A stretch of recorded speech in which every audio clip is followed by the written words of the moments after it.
على جانبي نهر تشاما شمال ولاية نيومكسيكو تنبت أشجار الكوتونوود العتيقة وتكسو الخضرة ضفاف النهر، وعلى النقيض تلوح المنحدرات القاحلة وقمم جبال الطاولة تحت السماء في الأفق.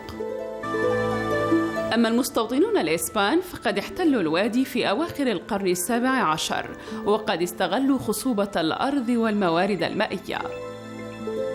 واليوم يسكن في وادي تشاما المزارعون وأصحاب المزارع العصريون. يعود المجتمع الإسلامي هنا إلى ما يزيد على 30 عاماً في قرية باسم أبيكيو، وكان آل تشادنوف جزءاً من هذا المجتمع الصغير الذي يعد موطناً لهم. Assalamu alaikum. My name is Mustafa Chadnov. I have been a Muslim since about 1975. Assalamu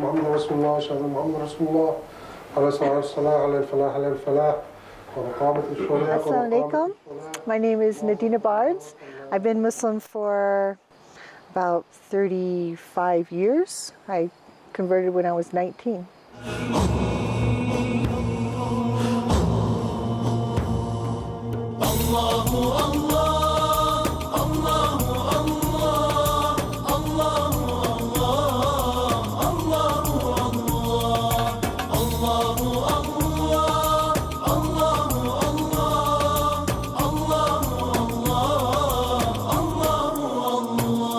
من أنزل الأمطار وفجر الأنهار وأنبت الأزهار تزخرف الجبال، من ينشر الصباح ويرسل الرياح ويملأ البطاح برزقه الحلال. الله الله الله الله الله الله.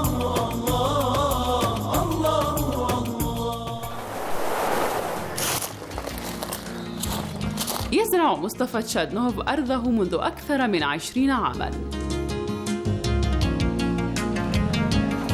This part of the United States, northern New Mexico and southern Colorado.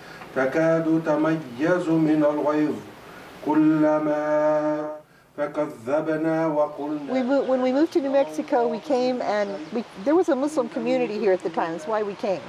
There were about 45 kids in the school, and I could teach in the school, and the kids could go to the school, which was the main idea. And actually, the first year, I lived in the Pueblo, and he stayed in Phoenix, and he would work for 4 weeks and visit me for a week, and work for 4 weeks and visit me for a week, and it wasn't really a good way to live. But we did that for a while because he said, because he was sort of in the country when he was a kid, and I was always a city girl. And he said, I'm not leaving my job until you're sure, unless you're absolutely sure you want to live out there and you want to live in the country.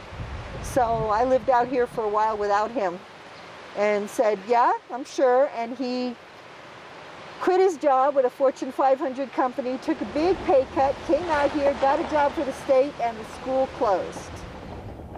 What attracted me, besides the opportunity for my wife for Nadina to have a job that she liked, and the children to have a school and Muslim neighbors, what attracted me also here to this area was the environment. We're sitting here looking at the Chama River, which doesn't look like much. I guess it's a creek in most places in the United States. Maybe in North Africa would be considered a big river also, like it is here, but it is one of the largest rivers in New Mexico. And the water from here eventually ends up in Texas and Mexico, many hundreds of miles away. So there's water here, and if you want to farm, you need water. So when we bought this land, I also bought some water rights to go with it, so I could irrigate about 2 acres of land and do the projects that I like to do. So raise a few animals and raise a garden and fruit trees, and that's what I do when I'm not working. Okay, well, this is one field. This is for the sheep. The trees that we're standing under, they're called cottonwood in English, álamo in Spanish, and what's interesting is that the word cotton in English, algodón in Spanish, they come from the Arabic al-qutn. So here in northern New Mexico, what's really nice about living here is we're constantly reminded about Muslim history, Arab history, Muslim-Christian relations over many, many centuries. When we moved out here, it was really wonderful. We really moved here mostly for the children. And in Phoenix, I was afraid to let them go down the street. And I thought if we came out here, they could play. Because we always are afraid that they're going to fall in the river or fall in the irrigation ditch or get bitten by a snake. But those are small fears compared to thinking about psychopaths and things to think about in the city. قبل أن يعتنقا الإسلام حمل مصطفى ونادين قصصاً عن شبابهما وأسرتيهما. Well, I was born to American parents. My father is from Philadelphia and my mother's from New York. And in 1950, they immigrated to Israel. They were Zionists and they wanted to try something different. That's actually where they met and married. I was born in Israel. Left when I was 10, moved to Puerto Rico. My father was a tropical wood scientist, and there was a research center there for the U.S. government in tropical forestry, so that's how we ended up in Puerto Rico. And for undergraduate, I moved to Philadelphia, and I was taking classes on Islam and some other religions, and history and anthropology, and studying languages. So that was part of my background and learning about Islam and Middle Eastern cultures. And for graduate work, I realized I wasn't going to make it in history as a history major. It means make any money. No, even getting by, Okay. maybe as a public school teacher. But I wasn't interested in that, so for my graduate studies, I decided to change majors to water resources and hydrology, and University of Arizona has a good graduate school program. So that's how I ended up moving to Arizona at the end of 1975. And I guess about a year and a half later is when I met Nadina at the mosque. I was also at the university when I became Muslim, and I was interested in Arabic music, and there were a lot of students there for the Arid Land Studies program and the English as a Second Language program. So I was hanging out with a lot of people that were Muslim, and these guys I knew had an English translation of the Quran. And I had always been told that Islam was this horrible religion where women were treated badly. And so I picked up the English translation of Quran and started to read it. And when I started to read it, I saw that it was talking about Allah, talking about God. And it struck me that it was something I should pay attention to. And I'd never really thought about God. I mean, he wasn't invited into our house when I was growing up. And I hadn't thought about it much. So I started reading the book in like a panic, trying to find ways that I could reject the book. And every time I would think I found something, and I'd say, aha, what about this? And somebody that was Muslim would say to me, well, and they'd explain it. And so pretty quickly I realized that, this was the truth and I better pay attention to it. And I really didn't think I had a choice. I had to pay attention to it. So I became Muslim. When I first became Muslim, I came home, I said my Shahada, and like the next day I got up at Fajr time, and I didn't really have Islamic clothing, and I wanted to pray, so I took my bed sheet and wrapped it around myself and said Salat. And then later that day I came home, and my best friend from high school was sitting on my bed eating a grapefruit. She looks at me and she says, your roommate said you got up this morning, wrapped a sheet around yourself, faced east and prayed. Is that true? I said, yeah. So I just sort of hid it from them. And I wasn't wearing hijab or anything. I was just, learning about the religion. And I know my family was very, very upset when I finally told them that I had become Muslim, because they think they don't believe that it's a true religion. They believe that it's something man-made. And my mother saw it as me embracing something that would be oppressive to me. I wasn't really close to my relatives because I'd been raised overseas pretty much and would see them once a year. My father's parents had died, and my mother's father died when she was 16, and so my only remaining grandmother basically pretty much rejected me. She was very active in the Baptist church. She was their organist and felt very strongly about it. And I remember going to visit them, and she was always trying to get the family to go to church. And she said, "Won't anybody go to church with me?" And I said, "I'll go." She looked at me and she said, "I don't want you to go."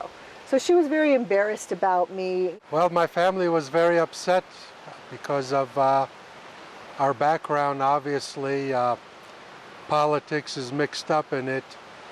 So my mother obviously, I think, was upset more from the point of religion, and she stopped talking to me for probably about 2 years, maybe 3 years. And my parents visit us and we visit them, and the kids have gone to visit for stays. So we've done a lot to working on the relationship. With my father, I try to never discuss Islam. It's like the taboo subject, and we've managed to work it out so we can get along with each other. بعد أن التقى مصطفى ونادين بفترة وجيزة، اجتمعا لتناول العشاء مع رفيقه في الغرفة. Yeah, and so he invited me to dinner to meet them. I think he had arranged with his roommate that his roommate would step out just long enough for him to talk to me. And he sat on so he's on the couch over here and I'm on the couch over here. Tell on you.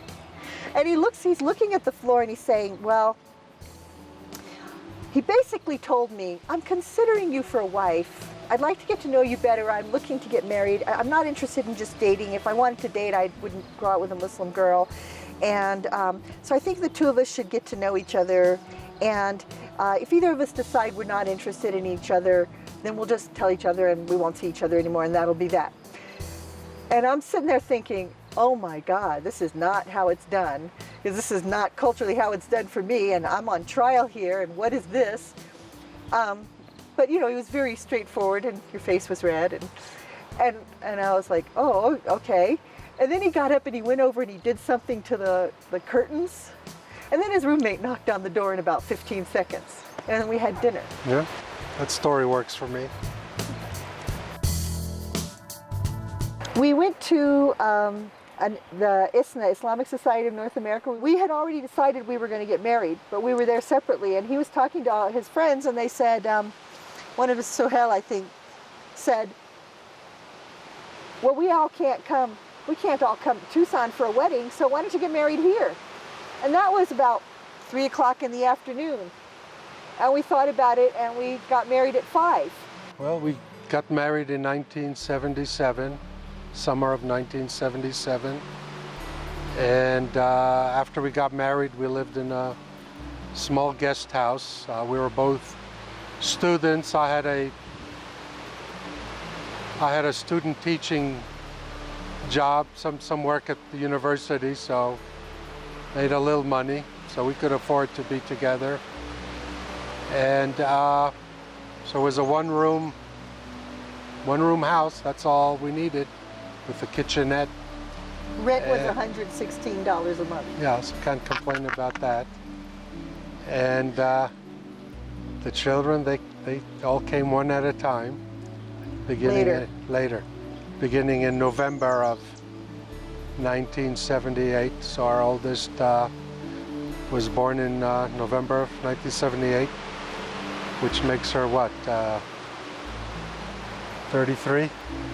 I don't know, how old is Mariam? 33. Something like that. Yeah, she'll be 33 this November. And in about sure we didn't get married in 76? 77, yeah, pretty Okay. sure. It's about a year or so afterwards.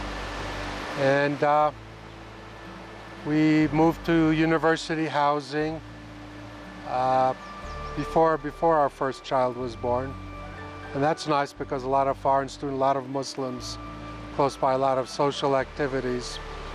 So that was enjoyable. We were living in Tucson until 1985. In 1985, we moved to Phoenix. I got a job with an engineering company there in hydrology. And we were there until 1989 when we moved to New Mexico.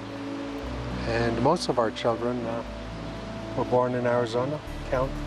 Mariam, Hanan, Sarah, Aisha, Abdullah was. and Abdullah. Abdullah So was five. Phoenix. 4 were Tucson. Abdullah was Phoenix. So So five five in were born Arizona. in Arizona, And 3 out the here, 3 youngest were born in. New Mexico. So growing up in the community here, Abiquiu, New Mexico, I'm in a neighborhood of 4 houses. You know, there's about 10 people here right now living. Very small. I mean, she's the closest person to my age around here. Very nice. So we get along pretty well. High five. But yeah, I mean, it's beautiful. I live right on the river. There's a lake about 15 miles north. There's mountains all around us. We have a small farm. So the whole neighborhood is full of kids. And they had a great time together, and they ran sort of wild and climbed trees and did all those things you want your kids to be able to do when they're kids, you know, and have a healthy way to live. What is this, Papa? That's a peach tree, also planted last year. Turn that pipe on there too. Called alfalfa in English, alfafon in Spanish, and it comes from the Arabic word alfafa. So there's a description in the Quran, Jannatin alfafa, and this is alfafa. I'm really happy for a chance to show off my artwork. This is my favorite one that I've done. And it's part of a set that isn't finished. We have, so this one says Allah, and this one says Ar-Rahman. So it's a smaller one to go with it, but you see I've used the same gold and the same type of calligraphy and the same fabrics. The brown is my hand dyed. The gold is from a sari that I cut apart. All right, the little circle, and you can aim for the orange, yeah? Okay. That. And then we could play a point scale. We know that there's 2 points already made into the orange one, and we could play first up to 8. What you make up for in loneliness, you make up for it in things you find to do. You make your own friends with nature, and so we have a lot of forts hidden all over the place, a lot of, you know, beautiful hiking spots. كانت قرية أبيكيو الصغيرة تحتوي على كل ما قد ترغب فيه أي أسرة. They didn't really grow it, they just kind of planted it there. And the school was absolutely wonderful. We started every day with reading Quran. The kids had, you know, Quran teacher, and there were mixed grade classes, and it was a very gentle, sweet school. It was very nice, and I was so happy. للأسف أغلقت المدرسة الإسلامية أبوابها، ولم تعد هناك مدارس إسلامية في مكان يمكن الوصول إليه بالسيارة. So when some of them went to the local elementary school after the Muslim school closed, I had no idea how to help them deal with the prejudice of people who came to school having heard from their parents that, you know, these people are different, they're the other. قل هو الرحمن آمنا به وعليه توكلنا. Growing up in a Muslim household was fairly interesting, especially in northern New Mexico. We have a large Catholic population here, and apart from my family, at the elementary school I went to, my family were the only Muslims there. Allahu Akbar, Allahu Akbar. أشهد أن لا إله إلا الله. أشهد أن لا إله إلا الله. For my daughters, when they grew up, some of them started wearing hijab, and while I wanted to support them wearing hijab because it's the best way to dress, even though I'm not doing it, I still believe that's the best.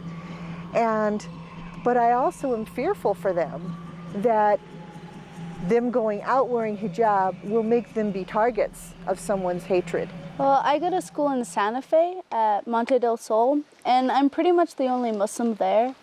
So it would be nice if there were other Muslims, but for the most part, it's pretty lax. I mean, I don't get bothered for wearing my scarf, and it's a very accepting community there. So it's nice and it's easy to go around. And apart from getting stared at, it's not very hard to go to a non-Muslim school. My place of work is in Santa Fe, which is about 50 miles south of us, so it's a commute of about an hour. But for the last 10 years or more, all of our children have been going to school in Santa Fe, so it makes it very convenient. I have to go to Santa Fe anyway, and children come in the morning, and if they have after school programs, I just stay late in Santa Fe and we come back home. And it's not a bad drive. It's very beautiful. So learning to raise Muslim children in American society, it was a hard thing for us because there's so much in your culture you don't even realize. And then when we become Muslims, so much of it no longer applies. Even simple things like, what bedtime stories do you tell your kids? Am I going to tell my kids Cinderella? I should be telling my kids stories of Muslim heroes, of great people. But I don't know those stories because it's not my culture. You know, what do you do about music? Do we listen to music? Do we not listen to music? When my husband and I started off as Muslims, we were a lot stricter than we are now. And, you know, we really didn't want things in the house that were, I don't know, evil or of bad intent. Like I got cable TV, satellite TV finally, and the very first thing I did was block MTV. Because was trying to control what my children were watching and what they were reading. Growing up Muslim in the community, it was hard to be able to associate with other Muslims our own age. But I mean, at the same time, it's something that helps you identify yourself. And if you put yourself on one side while the world's on the other side, it forces you to be a little bit stronger within yourself. So it was good. I'd say the hardest thing about really praying, apart from waking up and keeping on time, is for me it's always praying in front of people who I don't know are not Muslim. So at school it's kind of hard to do that. Sometimes I find an empty school classroom, or I go and wait until after school, or I'll go pray at my dad's office.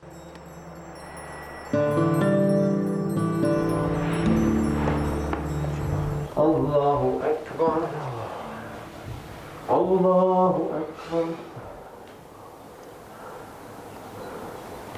Allahu Akbar. We don't have Muslims in positions of authority. Like in the Catholic Church, you know, you have somebody who's in charge. It's really clear who's in charge and they can say what's what. But for us as Muslims in America, you know, I became Muslim and I do my best to live as a Muslim, but I don't have a sheikh. I don't have a leader. I'm just sort of here floundering around, figuring that out on my own, and we're helping each other figure it out, how to be a Muslim.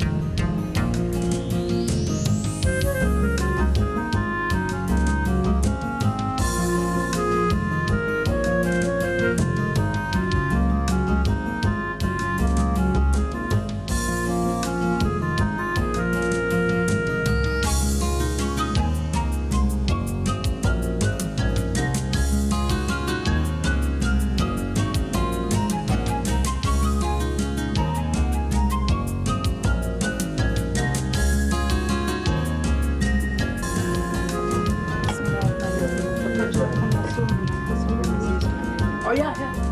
In the lab? Yeah. I know he's a long time in the lab. And I remember looking up one year at Eid. We had Eid celebration. We frequently do this over in the yurt that the Van Hattums own. And I remember looking around and seeing, and there's only 30 people in the room for our Eid celebration. In the city, you might have, 200, 300, I don't know, in a big city, thousands. But I remember looking, and every person in the room there, I knew, of some kindness that they've done for me, or I've done for them, or how we've meshed together. And I like that. I like it a lot. And that's one of the reasons that I'm happy to stay here. And I'm hoping that a bunch of the kids move back and the community can start to grow again. That would be wonderful.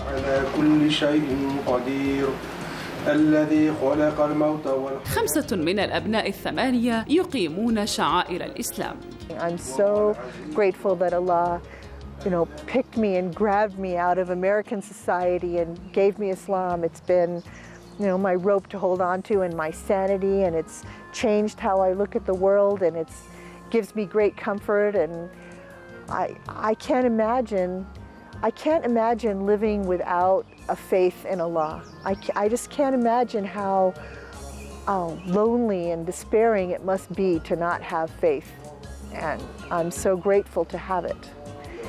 So I hope that my children all embrace that, and that it is for them, the strength for them, and helps them to live well as good people. أولم يروا إلى الطير فوقهم